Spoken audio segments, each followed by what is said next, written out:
Kryetari i Bashkimit Demokratik për Integrim Ali Ahmeti ka reaguar lidhur me protestën që po zhvillohet prej 25 ditësh në Tiranë, duke shprehur shqetësimin e tij për pasojat që, sipas tij, këto zhvillime mund të kenë për Shqipërinë.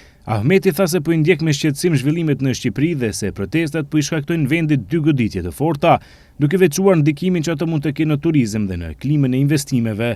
Dikush mund të ngritet Ali Ahmeti po mbroni Tiranën. Jo.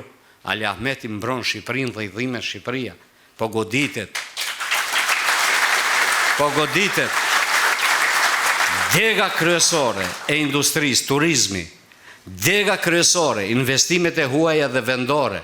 Mos kujtoni që nuk ka pasoja për investitorët vendor e mos flasim më për të huaj. Ahmeti theksoi se nuk pëmbron figura politike të caktuara por interesin e Shqipërisë, duke shtuar se stabiliteti dhe zhvillimi i saj janë të rëndësishme për të gjithë shqiptarët.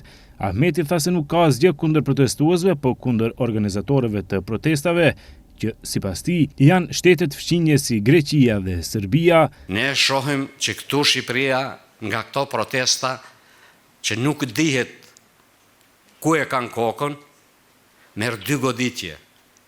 Goditje të forta. Industria kryesore e Shqipërisë është turizmi.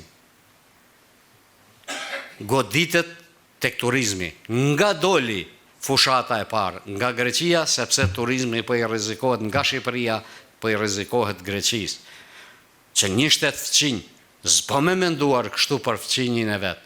Po ja që ka ndodhur se deklarata e parë dhe reagimet e para erdhën nga Greqia. Kush u bë zëdhënësi i parë i kësaj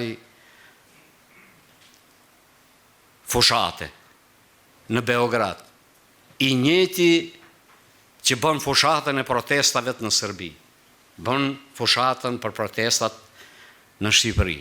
Ai u bëri thirrje qytetarëve të analizojnë me kujdes pasojat e zhvillimeve politike, duke paralajmëruar se tensionet dhe pasiguria mund të dëmtojnë jo vetëm Shqipërinë, por edhe interesat e shqiptarëve në rajon.